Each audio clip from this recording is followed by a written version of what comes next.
पावसाळ्यामध्ये भरपूर साऱ्या वेगवेगळ्या प्रकारच्या आपल्याला भाज्या या उपलब्ध होतात. अतिशय स्वस्त दरात असतात. तर माझं म्हणणं आहे की त्यावेळेला त्या भरपूर प्रमाणामध्ये खाल्ल्या जाव्यात.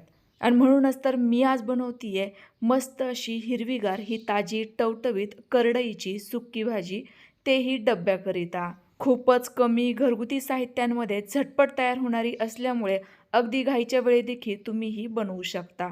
त्याकरिता काय करायचंय, मस्त अशी कोवळी कोवळी करडईची भाजी, देठं खुडून अशी पानं आणि थोडंफार कोवळं देठ असल्यास ते घ्यायचंय. मस्त अशी मोकळ्या पाण्यामध्ये 1 ते 2 वेळेस धुवून काढायची, कारण यामध्ये भरपूर सारी माती असते. आता यामधील संपूर्ण पाणी निथळल्यानंतर लगेच आपण ही कापून घेणार आहोत. तर सुरुवातीला ना हा देठांचा भाग शक्य तेवढा बारीक चिरून घ्यायचा, यामुळे भाजी पटकन शिजते. अगदी कितीही मोठी जुळी असू द्यात, एकाच वेळेला तुम्ही पटापट ही चिरून घेऊ शकता. फक्त काय करायचंय, एकसारखे संपूर्ण देठं धरायचे, त्याचा मस्त असा बंच करायचा आणि व्हिडिओत दाखवल्यासारखा कापून घ्यायचा. बघा पटापट शक्य तेवढी बारीक आपल्याला ही भाजी चिरता येते. तर करडईची भाजी खाण्याचे पहिले मी तुम्हाला फायदे सांगते. या भाजीमध्ये भरपूर प्रमाणामध्ये iron, fibre, calcium, vitamin A, C आणि के आहे. जर तुम्ही वजन कमी करत असाल तर या भाजीचं सेवन आवर्जून करा असं सांगण्यात येतं. तर भाजी चिरून झाल्याबरोबर लगेच आता आपण फोडणीकडे वळूयात. तर सर्वात अगोदर ना आपण वाटणाचं साहित्य भाजून घेऊ. त्याकरिता 1 वाटी शेंगदाणे घेतले, ते कढाईमध्ये घालूयात आणि एकदम कमी गॅसवर सतत हलवत खमंग खरपूस भाजून घेऊयात. काही जणांना करडईची भाजी माहिती नसेल तर त्यांच्या माहितीकरिता सांगते. सूर्यफुलाचं बी तुम्हाला माहिती आहे ना, त्या बिया ज्या झाडाला येतात ती भाजी म्हणजे करडईची भाजी. भाजी मार्केटमध्ये ही तुम्हाला सहजतेने मिळेल. आपले शेंगदाणे छान असे खमंग खरपूस भाजून झाले की लगेचच चवीनुसार साधारणतः 5 ते 6 हिरव्या मिरच्या आणि 10 ते 12 लसूण पाकळ्या घालायच्या. या देखील लगेचच भाजून घ्यायच्या. मिरच्यांवर थोडेसे डाग पडले की समजायचं हे व्यवस्थित भाजलं गेलंय. लगेचच घेतलेलं वाटणाचं साहित्य या मिक्सरच्या भांड्यात काढून घेऊयात.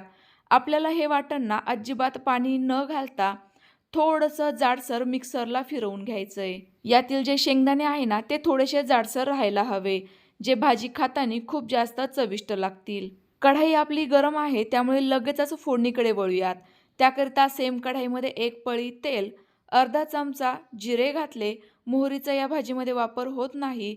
जिरे छान फुलले की लगेचच ही चिरून घेतलेली संपूर्ण भाजी घालायची. तुम्ही जर भाजी मस्त अशी कोवळी लुसलुशीत घेतली असेल तर भाजी शिजण्याकरिता पाणी टाकण्याची अजिबात आवश्यकता नाहीये.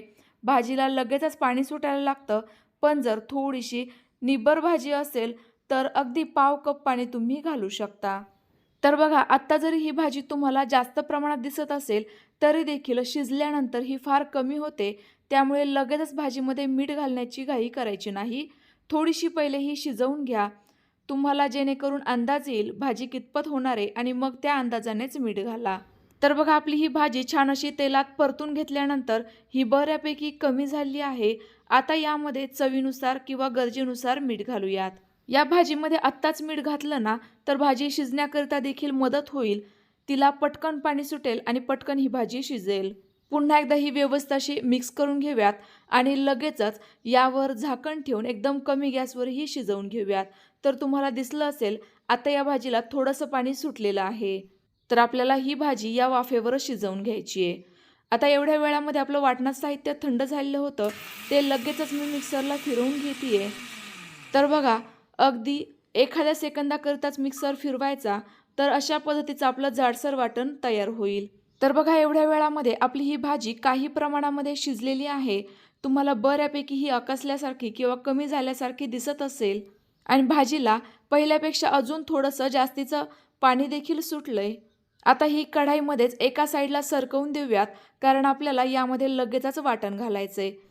तर बघा या वाटणामध्ये तुम्हाला दिसत असेल थोडेफार जाडसर शेंगदाण्याचे दाणे देखील आहेत. तुम्ही जर शेंगदाणे कमी घालत असाल तर शेंगदाण्याऐवजी थोडीशी मुगाची डाळ घाला, यामुळे देखील भाजी फार छान लागेल. या वाटणासोबतच पाव चमचा मी हळद देखील घातली. हळदीमुळे या भाजीला रंग फार छान येतो. आता ही पटापट व्यवस्थित मिक्स करून घेऊयात.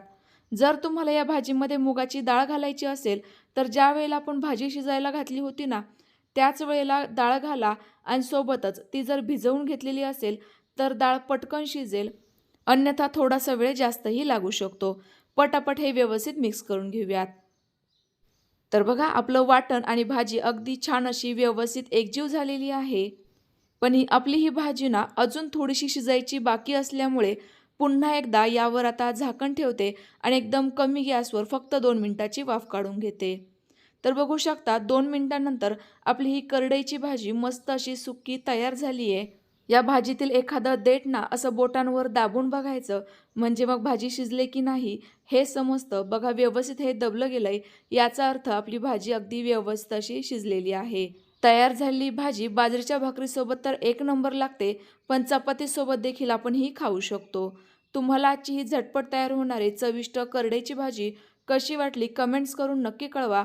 रेसिपी आवडली असल्यास लाईक करा आणि जास्तीत जास्त शेअर करा. पुन्हा एकदा भेटूयात तुमच्याच आवडत्या छानशा नवीन रेसिपीसोबत. तोपर्यंत बाय बाय.